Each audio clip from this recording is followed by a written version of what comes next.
Olá, gente do meu canal. Hoje, voltando de novo a falar sobre, vai lá, dê lá um like no sininho, sejam meus seguidores. E hoje eu vou voltar a falar de redação a pedido de alguns, porque infelizmente algumas pessoas usam a redação como se fosse, no caso, escrever uma redação como se fosse um bilhete. Mas uma redação, ela hoje está sendo um requisito importante para emprego, para o Enem e principalmente as escolas e quem deseja fazer um nível superior, né? Então, assim, as pessoas se atrapalham muito em usar o pronome eu. Só que quando você for fazer uma redação, você deve sempre se referir a nós. Porque quando você começa a desenvolver, você não vai dizer eu vou resolver uma redação. Então, numa redação é essencial que você trabalhe em nós. Vou dar só um exemplo para algumas frases, né? Se nós desejamos que a situação, é só um exemplo, que a situação do Brasil melhore e para isso temos que fazer melhoria. Então, sempre numa redação, trabalhar o pronome nós, que é a terceira pessoa do plural. Nunca eu vou resolver isso, eu vou resolver aquilo, porque a redação, quando você vai ler um jornal ou uma revista, isto é um exemplo, você lá não está falando eu, o redator, no caso a pessoa que redige o texto, ela não vai falar ele resolve isso. E sim, ele vai falar uma população em geral. Então, a redação sempre trabalha nós. Nós vivemos em situações difíceis.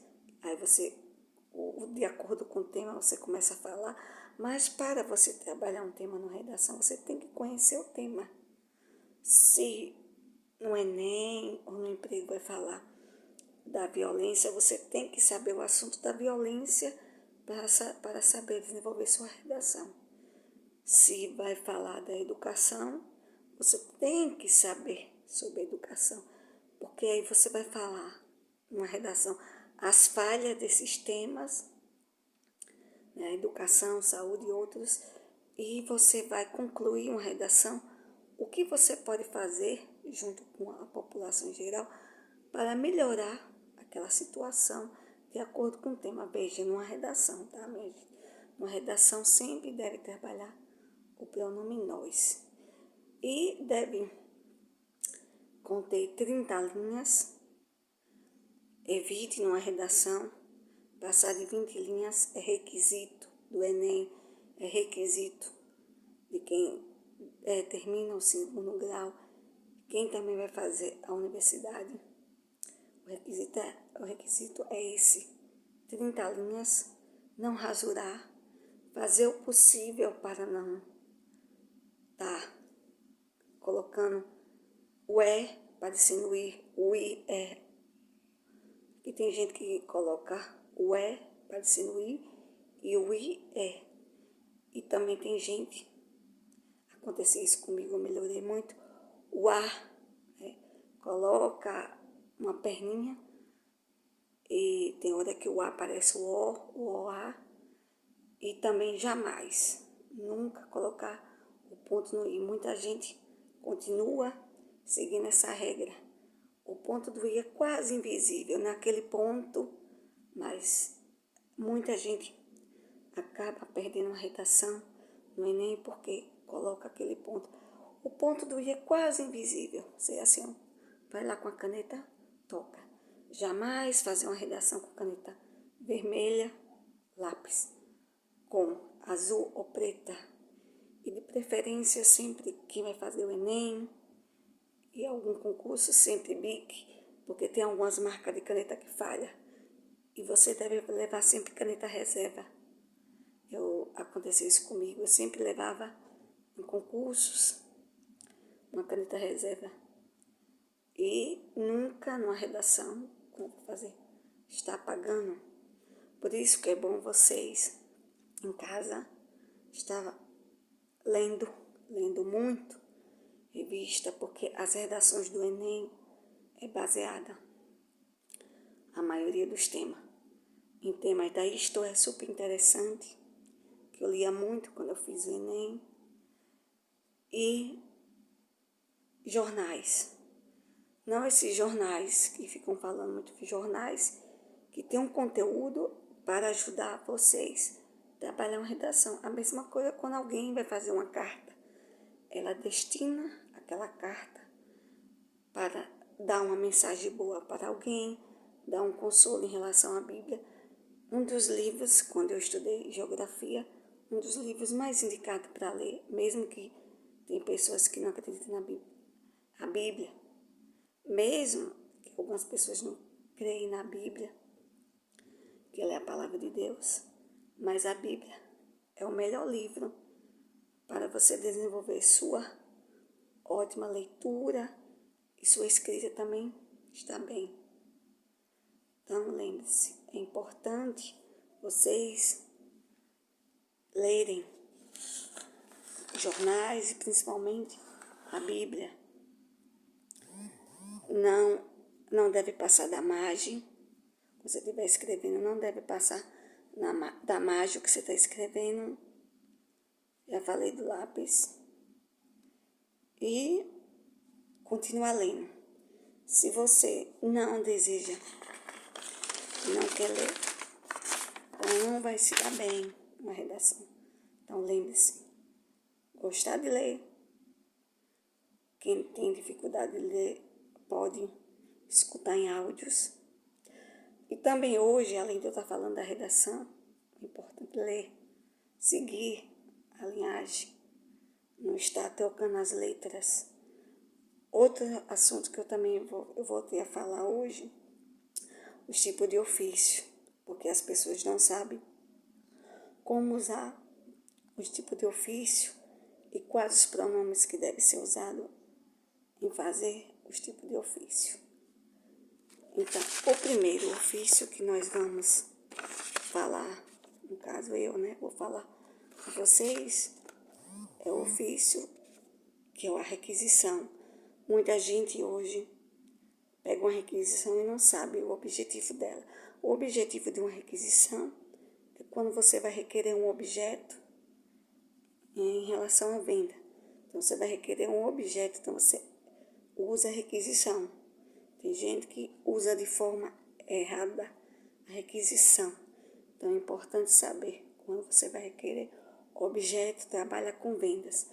O segundo ofício, que é também uma solicitação, é quando você coloca alguém ou chama alguém para representar você. Quando você chama alguém para representar você, no caso, você vai passar uma casa para alguém, aí você solicita para aquela pessoa ser responsável. No caso, aquela pessoa vai substituir você. Você não vai estar presente. Então, você está solicitando, aliás, que aquela pessoa represente você por você não estar ali. Então, a solicitação é isso. E a solicitação, ela vai trabalhar assim, com Vossa Senhoria, Vossa Excelência, de acordo. Daqui a pouco eu vou citar quando se usa Vossa Senhoria, Vossa Excelência, o Senhor também, daqui a pouco. Então, o ofício em relação à comunicação, já disse. Você vai comunicar algo também, todos diversos, Então, lembre-se, o ofício de comunicação vai comunicar o que você está representando. Já o ofício de pedido, esse que ninguém entendia e acha que não é importante, é quando alguém vai pedir um apoio de alguém. Então, o ofício de pedido, quando alguém vai pedir um apoio a alguém. Esse significa o patrocínio. Então, sempre esse ofício de pedido ele é usado por atletas e pesquisadores. Então, quando um atleta vai pedir um patrocínio de alguém, alguma empresa, ele vai usar esse ofício. Então, agora, o que esses ofícios devem ter? Todos eles devem ter destinário, lembre-se, o ofício deve ter destinário, assunto, forma de tratamento, conteúdo, saudação e despedida, local e data, assinatura, identificação, endereço da empresa, o seu próprio. Vamos continuar agora para finalizar nossa aula em relação aos pronomes que são usados nos ofícios. Primeiro, quando o ofício tiver relação política, ele vai pedir ao prefeito um pedido ao prefeito na Câmara e de Vereadores. Então, esse ofício aí, quando incluir um prefeito ou uma Câmara de Vereador, você vai usar Vossa Excelência. Então, Vossa Excelência, no ofício, se refere, quando vai fazer um pedido a um prefeito ou um vereador da Câmara.